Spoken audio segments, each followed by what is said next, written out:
Good morning. Oh, just a second. There we go. Okay. So today we've got a Camry, a Toyota Camry. I was driving behind this, a month or two ago now, and I saw dog tracking. And dog tracking is when you see a dog run, and they kind of run with their behind off to the side. That's exactly what this is doing. The back of the car, it's kind of going down the road like this, which means that our thrust angle is likely not where it needs to be. Our thrust angle is, if you take where the back two tires are pointing, we want our thrust angle to be right down the middle of the car, because that means that those back tires are pushing straight forward. If we're dog tracking, that means our thrust angle is probably over here. We'll start by talking about the equipment. In the front here, this is on the front axle, we have turn plates, and we need turn plates because as we make adjustment to the suspension, we want to make sure that the wheel can freely move around as we change alignment angles, but also because on the front specifically, in order to verify our caster, we have to do what's called a caster sweep, and that is turning the wheel to a specific point to the left, turning a wheel to a specific point to the right, and that's watching our caster angle and where that line is through the wheel as the wheel is turning. So we need to be able to turn the wheel without obstruction. So we have turn plates in the front, and in the back we have slip plates. We have slip plates in the back. So these allow some movement. Now, that's not magic. Actually, I've lifted the wheel up so that I can show you this. But same as the front, we need to be able to have some movement where the wheel is sitting, so that if we have to make adjustments back here, that we are allowed to freely make adjustments without binding the tire and having to fight against the tire. So next, let's talk about the wheel plates. They're going to be what the cameras up on the machine use to identify the angles. So I'll show you that.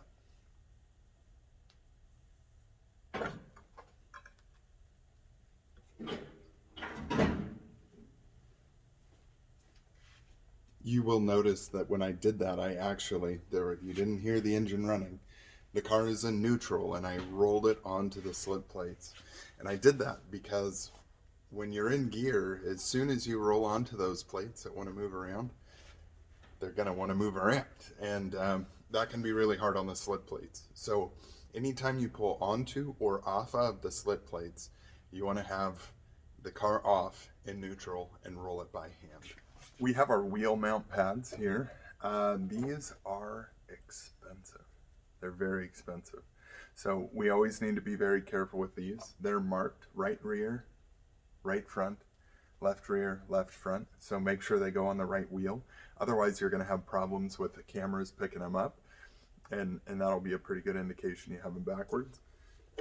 First step, right rear.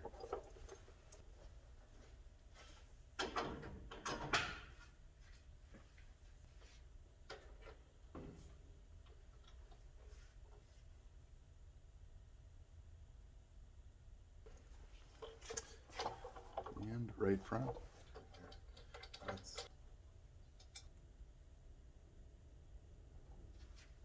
And that's the right side. Let's do the left. And I'll show you a little bit closer on the left what's going on.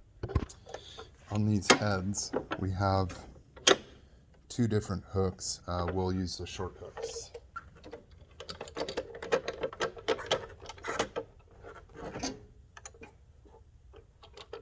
What you want is to make sure these pins are fully seated against the wheel all the way around. The other thing that we need to do is there's actually a level right here. So, and these are all misadjusted. I need to adjust these. This is to loosen it up so that it's easier to rotate there. You'll get the level, tighten it up.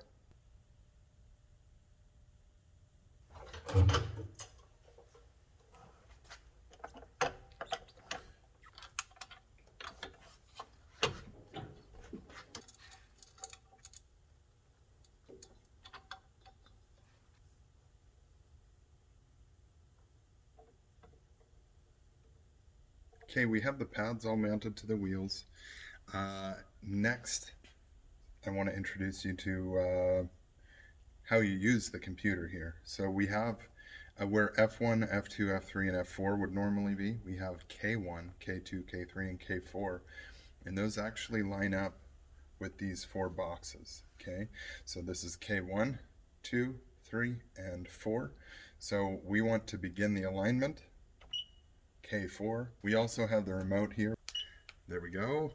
I was just pressing the up and down button, but then we have all the K numbers here. This is nice for when you're under the car and you need to accept that you've done an adjustment so that it will go to the other wheel.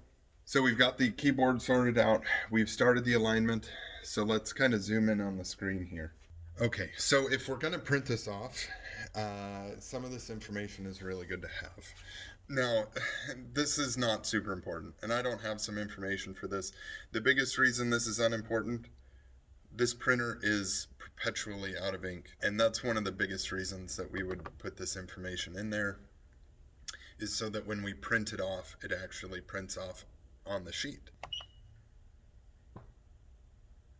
I hit T for Toyota. I tried to spell. Sometimes when you have a list like this, if you just spell it out quick, it'll take it. That was not the case for this. So now I'm using a mouse with the little scroll button. Double click on that. We've got a Camry. And let me verify the year. I'm pretty sure we're 2004 to 2006. We've got a 2005, and I know that because the 10th VIN is a 5. So we are, in fact, 2002 to 2006. This is a 4-cylinder. So there we go. And the wheel size, 205, 65R, 15 is the tire, which means this is a 15-inch wheel. So we have the specs. We'll go to measurements and adjustments, K4, because we still need to do a couple of things. We have to do a rolling compensation. There's also a jacking compensation, which if we have like a big truck that we can't roll back to do the rolling compensation, we'll do the jacking compensation, which is basically the same thing as rolling, except we're not rolling the car back. We're just lifting the vehicle up and then turning the wheel back. So we're going to do the rolling compensation. I'm going to hit ready, K4. Now we're going to roll the car back until these arrows come down into the green, and I'll do that now.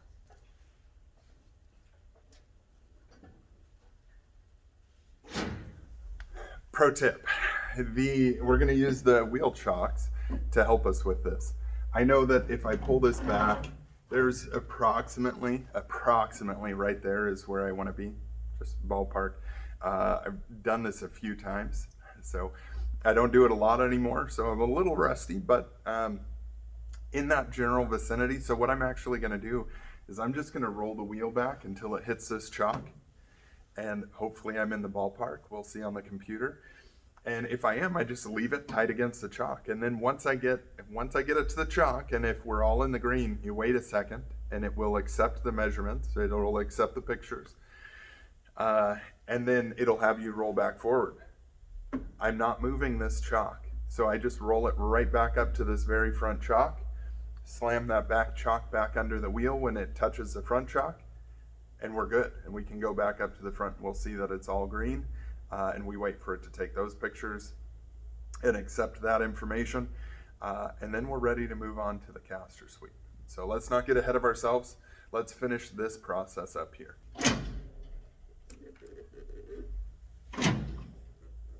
Oh man, not to toot my own horn or anything, but beep beep. Right back to the front chalk.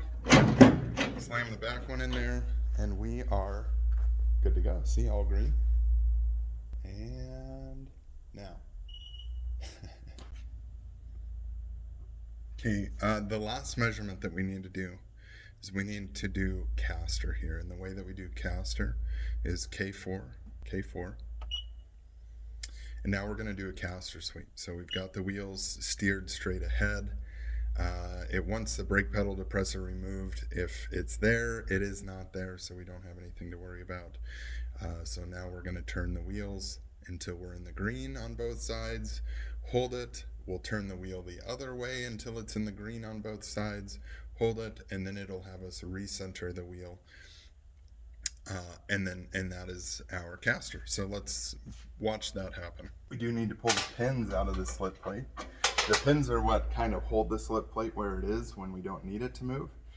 We need it to move now. So pins out of both sides, and now let's turn the steering wheel.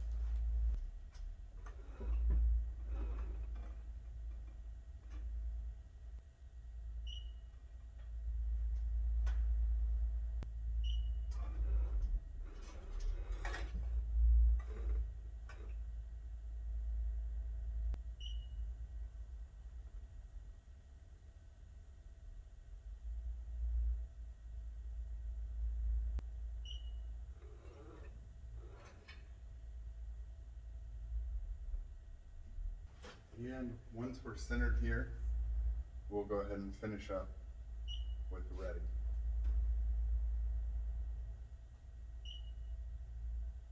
Okay. So if we look at our measurements here, we can see that our rear camber is good, but the difference between the two is a little too much there at that 55 minutes. Our rear toe, well, our total toe is not bad, that green 20 minutes. They're both out of spec, and so this is where our dog tracking is coming from. When we look up at the front, we can see our front camber is good, and our caster is good on one side, but the right side caster is too low, and the difference between the two is just too much. Always remember that pulls of the steering wheel, so if you let go of the steering wheel, it's going to pull to the most negative caster and the most positive camber. Most negative caster, most positive camber. And so if we look, that would be the right side for both caster and camber. I would expect this to have a little bit of a pull to the right. If we look down at the toe, our toe is out. Negative is the wheels pointing out, unlike where I just showed on the screen there. Toe is pointing, or negative is pointing out. And then our total toe is just too much, which means the difference between the two sides is just too great. So what we need to do is adjust camber and toe in the rear, and then camber caster toe in the front. I don't think that there is a caster adjustment in the front. I'm assuming that maybe there's some suspension damage or something, but we'll see what we can do there. And then we'll go in and adjust our toe. So what I want to do is, let's go to the back. I want to loosen up the bolts on the strut on the passenger side, push it out, and see if we can get any play in that to where we can adjust that number.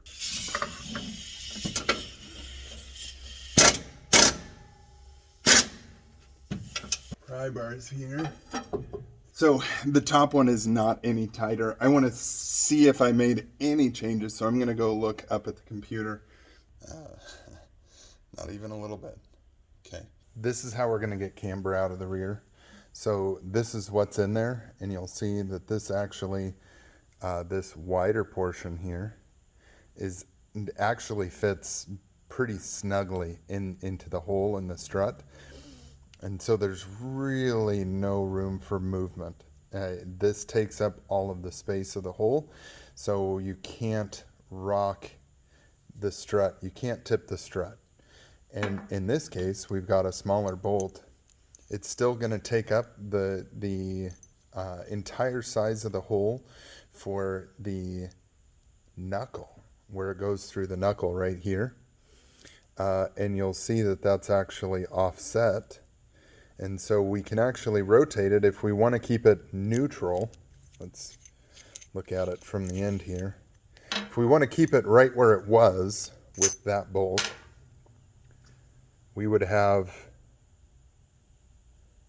that cam up, or we would have that cam down.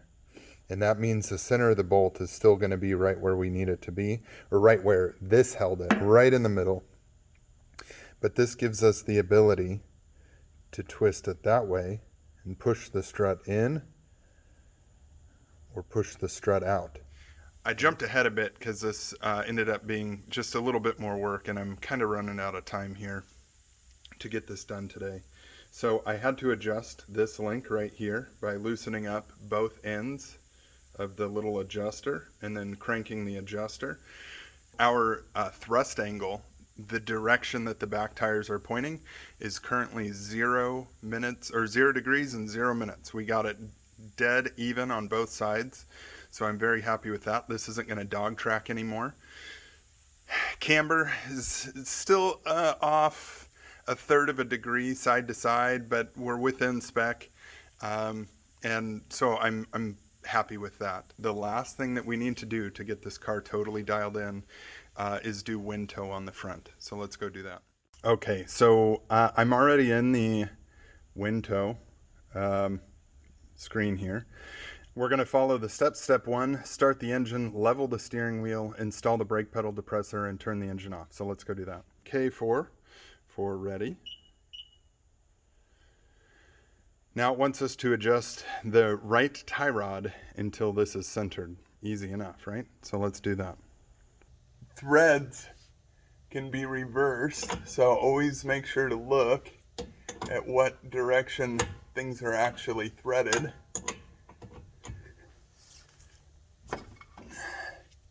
We're just gonna loosen that up. Now I'm gonna go grab a wrench because a wrench actually fits on the, can I get my hand out of there? The tie rod right here actually has, what is that, about a 14 millimeter cut into it. So if we grab like a 14 millimeter wrench, I can put the wrench right on it. Let me go grab one. Hey, back, 14 millimeter right here. So this fits right here, and I did find, looking at where I'm at, that by adjusting or loosening the adjuster here, I actually adjusted the alignment. So they were kind of stuck together, and adjusting the adjuster was adjusting the tie rod. So let me see where I'm at. About right where I was to start with. Keep going.